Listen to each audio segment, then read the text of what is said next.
Hello friends, आज मैं William Shakespeare का पार्ट 7 लेकर आया हूँ। इसमें भी मैंने बहुत ही इंपॉर्टेंट 10 क्वेश्चंस रखे हैं। आइए देखते हैं इन 10 क्वेश्चंस में से कितने क्वेश्चन आपके सही जाते हैं। देखिए, पहला क्वेश्चन है हमारा, इट इज सेड, ऐसा कहा जाता है, Henry eighth is a work of Shakespeare and.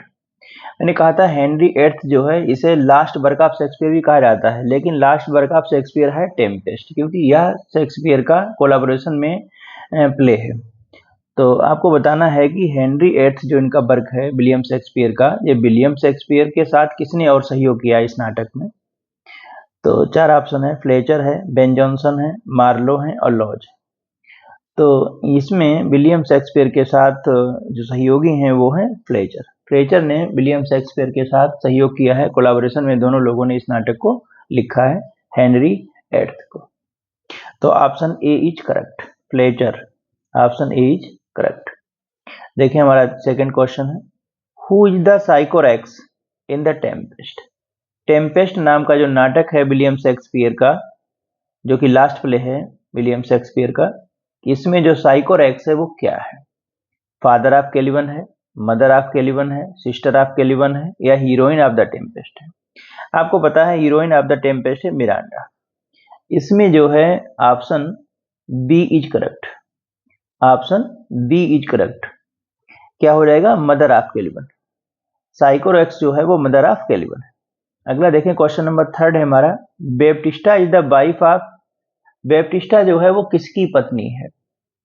तो ऑप्शन 1 है गोंजालो, सेकेंड ऑप्शन है गोंजागो, थर्ड ऑप्शन है हैमलेट और फोर्थ ऑप्शन है हैमलेट, ओ सॉरी ओथेलो।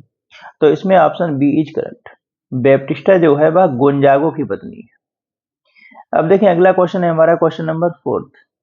बहुत ही इंपॉर्टेंट लाइनें हैं और ये एक ऐसा प्ले है जिसके शुरू की लाइनें हैं, बिल्कुल शुरुआत इसी इन लाइन से होती है। Fair is foul and foul is fair.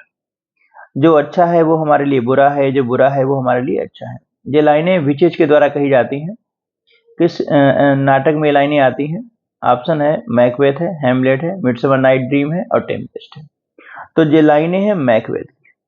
Macbeth जैसे ओपनिंग होती है, नाटक शुरू होता है, उसी समय लाइनें आती हैं और विचेज के द्वारा इन लाइनों को कहा जाता है। देखिए हमारा अगला क्वेश्चन है, क्वेश्चन नंबर 5 है, फुलविया। बहुत ही इंपॉर्टेंट करेक्टर है। Fulvia is the wife. Fulvia जो है वो किसकी वाइफ है। तो ऑप्शन है यहाँ पर, सीजर की वाइफ है, ब्रूटस की है, एंटोनी की है या ओर्सिनो की। तो फुलविया जो है वह वाइफ है एंटोनी की। देखें जो रोमन प्ले है उसमें एंटोनी नाम का एक करेक्टर आया है और वह भी बहुत बहादुर होता है सीजर की तरह। तो एंटोनी की जो पत्नी है उसका नाम है फुलविया। हालांकि जो इसमें एक प्ले है एंटोनी एंड क्लियोपेट्रा, उसमें एंटोनी जो है वो क्लियोपेट्रा से प्रेम करने लगता है, लेकिन उसकी शादी फुलविया से होती है, क्लियोपेट्रा से उसका विवाह नहीं हो पाता है। तो फुलविया जो है वह उसकी पत्नी है। तो ऑप्शन सी ही इज करेक्ट। देखिए अगला क्वेश्चन है हमारा, क्वेश्चन नंबर 6 है, Dogberry and Verges the two police officers. ये दो मूर्ख पुलिस ऑफिसर हैं, एपियर, इन्हें कौन से नाटक में आते हैं। फिर से ध्यान दें, दो करेक्टर हैं डॉगबेरी और बर्जेज। ये दो पुलिस ऑफिसर हैं, किस प्ले में आते हैं। ट्वेल्थ नाइट है, मच अबाउट नथिंग है, रिचार्ड थर्ड है और रिचार्ड सेकेंड है। तो ये दोनों करेक्टर जो है मच एडो अबाउट नथिंग में आते हैं। Option B is correct here. Option B is correct. उसके बाद देखिए हमारा क्वेश्चन नंबर 7 है, रीगन। बहुत ही इंपॉर्टेंट क्वेश्चन है, कई बार पूछा गया है, जो पीजीटी में भी आया है। Regan, Goneril and Cordelia are the daughters of. ये तीन जो हैं, रीगन, गोनेरिल और कॉर्डेलिया, ये तीनों डाटर्स हैं, किसी राजा की डाटर्स हैं। तो हमें देखना है वो कौन राजा है जिसकी ये तीनों डाटर्स हैं, तीनों पुत्रियां हैं। पहला ऑप्शन है किंग लियर, दूसरा है रिचार्ड थर्ड, फिर हेनरी फिफ्थ और फिर है मैकबेथ। तो here option 1 is correct. Option जो ए है वो करेक्ट है, किंग लियर जो है उसकी ये तीनों पुत्रियां हैं। अगला देखिए हमारा क्वेश्चन नंबर 8 है, the story of Othello is set. Story of Othello. Othello आपको पता है विलियम शेक्सपियर की बहुत ही बड़ी ट्रेजेडी है। ओथेलो डेस्टिमोना यह ट्रेजेडी है, इसमें ओथेलो अपनी पत्नी डेस्टिमोना का कत्ल कर देता है, मर्डर कर देता है उनका। तो लेखक ने यहाँ पूछा है the story of Othello is set in, जो स्टोरी है ओथेलो की वो कहाँ सेट की गई है, कहाँ की भूमिका है उसमें। 4 ऑप्शन है, वेनिस की है, लंदन की है, इलीरिया है या डेनमार्क। तो इसमें यहाँ पे जो ऑप्शन है वह है Venice. Option A is correct. Question number 8 में ऑप्शन ए इज करेक्ट। यहाँ पर वेनिस, वेनिस में इस ओथेलो की कहानी को सेट किया गया। उसके बाद देखिए अगला क्वेश्चन है हमारा, क्वेश्चन नंबर 9 है, हु क्लेम्ड, किसने दावा किया दैट शेक्सपियर डाइड ए पेपिस्ट, कि शेक्सपियर जो थे वो एक पेपिस्ट खत्म हुए। 4 ऑप्शन है, विल्सन नाइट है, बेन जॉनसन है, रिचार्ड डेविज है या फिर इनमें से कोई नहीं।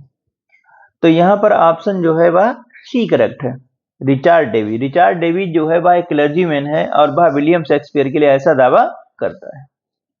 अगला देखिए हमारा जो लास्ट क्वेश्चन है, क्वेश्चन नंबर 10 है, when did the second folio of Shakespeare appear, William Shakespeare का जो सेकेंड फोलियो है वह कब अपीयर हुआ, कब आया है। तो देखिए हमारे पास 4 ऑप्शन है, 1623, 1625, 1632 और 1660। तो यहाँ पर जो ऑप्शन है वह है 1632। विलियम शेक्सपियर का जो सेकेंड फोलियो है वह 1632 में आया और जो फर्स्ट फोलियो था वह आया था 1623 में। तो ध्यान रखें, विलियम शेक्सपियर का जो सेकेंड फोलियो है वो आया था 1632 में। डियर फ्रेंड्स, आपका ये 7th पार्ट समाप्त होता है। अब हमारे वेट कीजिए नेक्स्ट पार्ट के लिए, कल के लिए। कल आपको नेक्स्ट पार्ट देखने को मिलेगा। Thanks for watching.